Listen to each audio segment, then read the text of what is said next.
Ditinggal kekasih Gegara LC Karaoke, Nikita Mirzani bilang begini, apakah akan bergabung dengan koalisi presiden terpilih Prabowo Subianto Gibran Rakabuming Raka?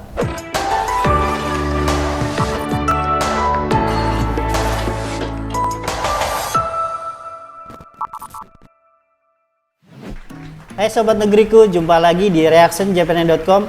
Ada cerita di balik berita. Gue Anam. Gue akan membacakan 5 berita terpopuler sepekan terakhir di jpn.com. Beritanya ada dari soal politik, asmara, dan juga hukum. Yuk kita cek langsung. Kita mulai dari berita kelima, berjudul MK sebut tindakan Jokowi bukan pelanggaran hukum, tetapi tidak etis. Wakil Ketua Mahkamah Konstitusi Ridwan Masyur mengatakan, citra juru kampanye pasangan calon 02 Prabowo Subianto dan Gibran Rakabuming Raka yang dibangun oleh Presiden Joko Widodo tidak melanggar hukum. Hal itu diucapkan oleh Ridwan saat dalam agenda sidang perselisihan hasil pemilu atau PHPU. Pola komunikasi pemasaran juru kampanye yang melekatkan citra dirinya kepada kandidat atau paslon tertentu bukanlah tindakan yang melanggar hukum, ucap Ridwan. Berita PHPU ini menarik komentar dari Sobat Negeriku Baharudin 34. Baharudin mengatakan sejujurnya sudah menduga akan bagaimana putusan sidang PHPU ini. Cuma ya kita rakyat bisa apa? Si yang punya kuasa yang memegang kendali. Kita move on aja deh.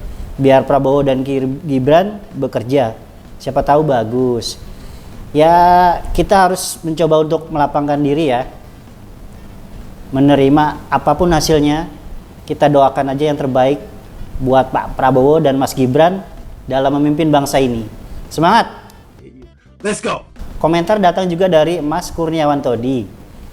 Mas Kurniawan mengatakan selamat untuk Pak Prabowo Gibran sah memenangkan Pilpres 2024. Semoga bekerja dengan baik, amanah untuk rakyat. Ingat, jangan mengkhianati masyarakat demi keluarga dan kekuasaan semata. Di atas langit masih ada langit, katanya. Berita keempat datang dari kabar duka mengenai kecelakaan. Berjudul, kata polisi soal kecelakaan maut di tol Pekanbaru Dumai yang melibatkan anak berusia 17 tahun. Polisi masih mendalami penyebab kecelakaan maut yang terjadi di tol Pekanbaru Dumai, kilometer 18,700 jalur B, Kecamatan Minas, Kabupaten Siak, Riau pada Minggu malam, 21 April.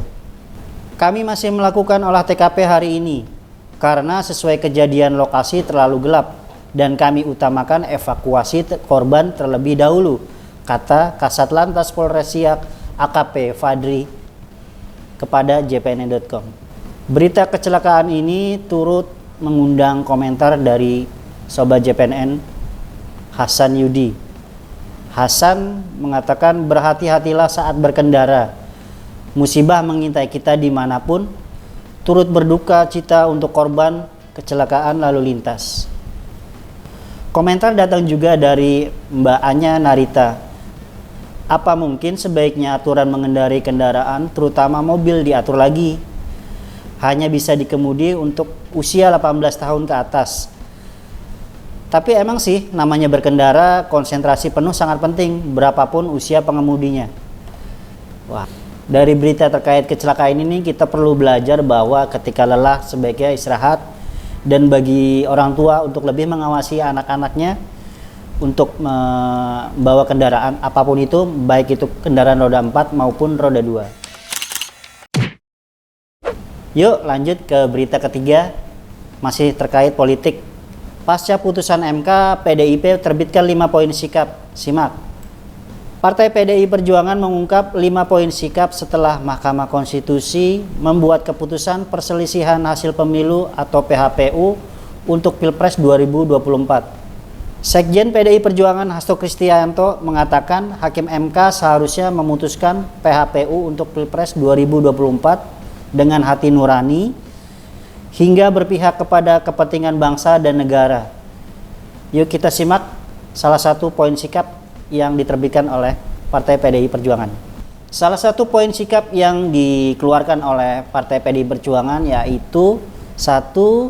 PDI Perjuangan menilai bahwa para hakim MK tidak membuka ruang terhadap keadilan yang hakiki, melupakan kaidah, etika, dan moral, sehingga MK semakin melegalkan Indonesia sebagai negara kekuasaan. Konsekuensinya, Indonesia masuk dalam kegelapan demokrasi yang makin melegalkan bekerjanya otoritarian demokrasi melalui penyalahgunaan kekuasaan. Kita langsung baca yuk komentar dari para sahabat negeriku. Komentar datang dari Sesati 333. Sudah yuk Pak, move on yuk, biarkan Prabowo Gibran bekerja. PDIP biar pantau dari parlemen, kalau ada keluar jalur disentil aja, jangan takut ya Pak. Nah, sebaiknya sih menurut saya PDIP harus lebih legowo dan bersikap dewasa ya, dan mau memantau pemerintahan sebagai partai oposisi. Komentar datang juga dari Back to Nature. Pak Jokowi lagi senyum-senyum bangga dari teras istana. Selamat ya Pak, misi berhasil taklukkan PDIP yang pernah mengusung Anda 2 periode melawan Prabowo Subianto. Wah, Pak Jokowi apa sebangga itu? Masih di reactionjpn.com, kita lanjut ke berita kedua. Berita kedua ini datang dari dunia entertainment terkait asmara. Ditinggal kekasih gegara LC karaoke, Nikita Mirzani bilang begini. Aktris Nikita Mirzani menyindir sang mantan kekasih Rizky Irmansyah yang lebih memilih ladies companion atau biasa disebut LC alias pemandu karaoke ketimbang dirinya. Serious? Nikita Mirzani mengungkapkan hal tersebut saat melakukan live Instagram belum lama ini. Nikita Mirzani atau yang biasa dipanggil sebagai Nyai mengatakan kalau pilihan dia mau sama LC karaoke ya monggo, ujar Nikita Mirzani. Berita kisah asmara Nikita Mirzani ini turut mengundang komentar dari sobat negeriku, salah satunya datang dari Kudasai. Nikita Mirzani sepertinya kalau nggak ada masalah asmara dalam hidupnya malah kena alergi. Ada aja yang diributin, kalau nggak masalah anak ya perkara berantem sama temen. Kalau nggak ya masalah sama pacar-pacarnya. Capek bet. Komentar juga datang dari Frida Del. Di dunia ini ada beberapa jenis manusia, orang baik, orang jahat, dan Nikita Mirzani. Kalau nggak ada masalah, mungkin kejang-kejang ya dia. Ya kita doain ya, semoga Nikita Mirzani dapat menemukan labuan hatinya yang baru. Amin. Akhirnya sampai juga di penghujung reactionjpn.com. Kita simak berita paling terpopuler di pekan ini. Beritanya datang dari politik. PKB gabung dengan koalisi Prabowo. Ketua Umum PKB Muhaimin Iskandar mengatakan partainya belum memutuskan langkah apakah akan bergabung dengan koalisi presiden terpilih Prabowo Subianto Gibran Rakabuming Raka. Menurut Muhaimin Iskandar atau yang biasa disapa Caimin, hal tersebut masih dibahas oleh partainya terutama Dewan Suryo. Soal di dalam maupun di luar diskusi masih berlanjut. Tunggu saja perkembangan lebih lanjut. Terutama Dewan Syuro minta waktu untuk diskusi dilanjutkan besok dan lusa, ucap Caimin. Kabar terkait akan bergabungnya PKB dengan koalisi presiden terpilih ini dikomentari oleh Rahmatian. Kalau sampai Caimin dan PKB pindah ke kubu Prabowo, gak kebayang gimana perasaan Anies Baswedan. Dikiranya besti, ternyata tentunya campur aduk ya. Ya kita sedoain aja ya, semoga mereka tetap akur. Okay. Komentar juga datang dari Dudung Marpau. Politik sekecil itu, brother, kemarin menjelek-jelekan dan menjatuhkan nama lawan. Bisa jadi di masa depan malah jadi kawan akrab. Contohnya sudah ada Prabowo Jokowi. Jadi jangan heran juga kalau Caimin juga bakal meninggalkan Anies demi kenyamanan di pemerintahan. Ya masih menjadi misteri ya.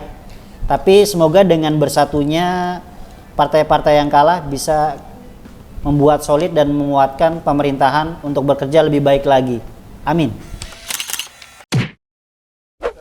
Itu dia 5 berita terpopuler di reactionjpn.com pada pekan ini. Jangan lupa like, comment, share, dan download aplikasi jpn.com di App Store maupun di Play Store ya. Gue Anam, sampai jumpa minggu depan. Bye.